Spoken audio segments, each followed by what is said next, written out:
Masih dengan saya Ahmad Junaidi, Mas Terjun. Kali ini kembali saya membahas tentang masalah pinjol di pinjaman online. Sudah agak lama saya jadi tidak membahas konten tentang pinjol, terutama di TikTok. Jadi update saya yang agak intens kemarin di TikTok di Mas Terjun 9 ya, Master DJUN 9. Silakan follow ke sana. Nah, kali ini saya bahas tentang masalah pinjol lagi, gitu ya. Kali ini saya bahas tentang pinjol lagi. Kenapa kok saya perlu bahas pinjol? Jadi ada beberapa update. Yang pertama, ini arah perpinjolan ya. Itu semakin banyak yang legal. Nih, jadi teman-teman harus paham di sini nanti ya. Jadi semakin banyak yang legal. Ini ada beberapa hal. Yang pasti karena OJK mempermudah seleksi perizinan pinjol. Ini yang big question. Karena apa? Meskipun OJK sudah dapat laporan bahwa perusahaan itu menteror nasabah, menteror konsumen, menteror klien, tetapi banyak yang sebelumnya itu ilegal menjadi legal. Nah, ini yang teman-teman harus pahami. Kalau saya melihatnya ini pasti ada kepentingan. Kepentingannya bagi para konsumen, ketika pinjol itu legal, maka kemungkinan besar dia akan masuk slik OJK atau istilahnya itu BI checking. Karena ketika perusahaan pinjol itu legal, maka dia bisa mengakses data konsumen lebih banyak. Itu yang harus teman-teman pahami. Sehingga kalau perusahaan pinjol dapat data kita lebih banyak, maka kemungkinan terornya juga akan lebih variasi. Contoh, data kita ada NIK-nya, ada KTP-nya, dia tahu data keluarga kita, tahu NIK kita, tahu anak-anak kita, tahu sekolah anak-anak kita. Nah, ini yang harus teman-teman semua pahami. Kemudian, ketika pinjol itu legal, maka dia bisa mendaftarkan pinjaman kita di slik OJK. Jadi, ketika orang-orang mau mengakses KPR, leasing gitu ya, ini secara umum aja ya, itu akhirnya kesulitan karena apa? Ada pinjol yang tidak terbayarkan.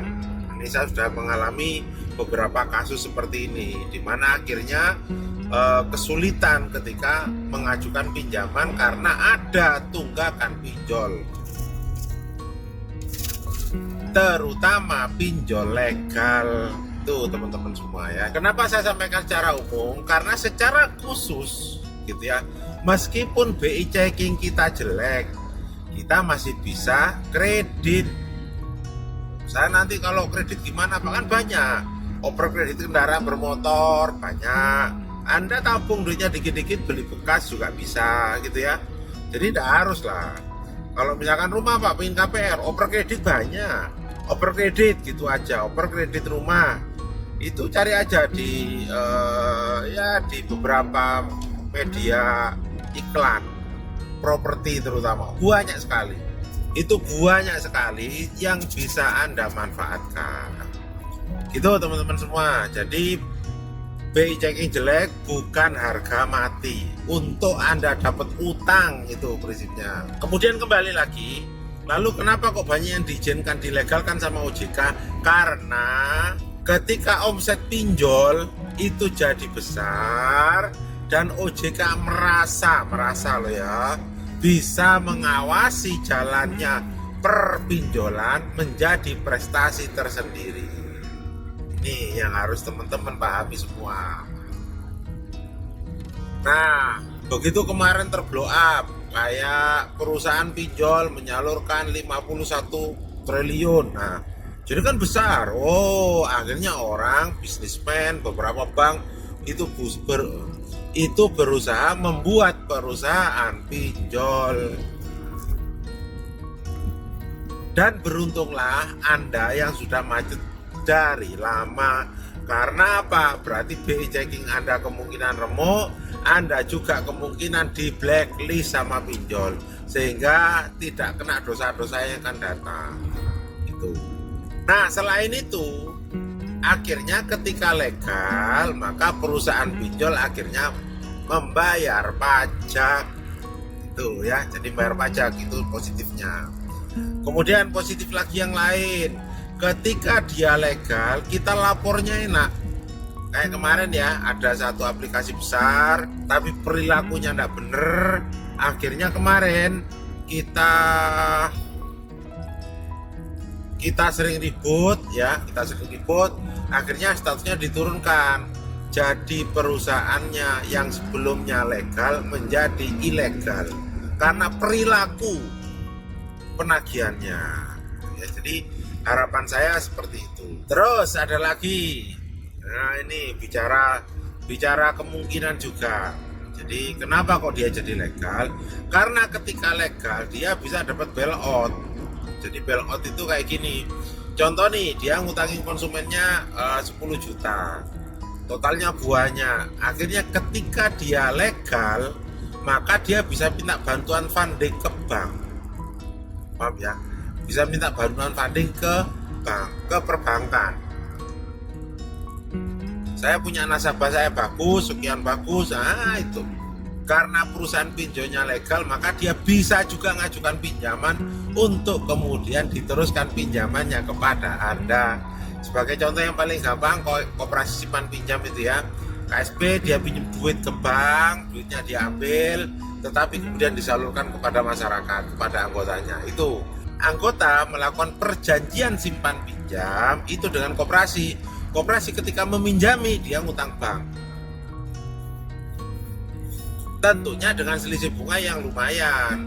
Kalau ke bank mungkin utangnya modal kerja atau ada dana-dana stimulus khusus koperasi, itu bunganya kecil, hanya sekitar ya 10% lah. Itu ada di mana nanti dipinjamkan kepada Anda tapi bunganya mencekek itu. Jadi itu ya teman-teman semua, ini salah satu fenomena yang terjadi di beberapa bulan terakhir. Jadi Anda bersiap. Nah, dampak lagi yang kurang enak, karena dia perusahaan pinjol legal, dia bisa melakukan penagihan, dia bisa ngontrak DC, ya, kerjasama secara hukum dengan perusahaan kolektor, kerjasama secara hukum dengan jelas dengan pengacara, makanya banyak yang dikirimin surat somasi. Nah itu, jadi teman-teman semua update terbaru beberapa hal tentang masalah pinjol di Oktober 2023. Nah, kalau ada yang ingin dibahas, jangan lupa subscribe, komen, dan follow saya di TikTok, Instagram maupun di Facebook.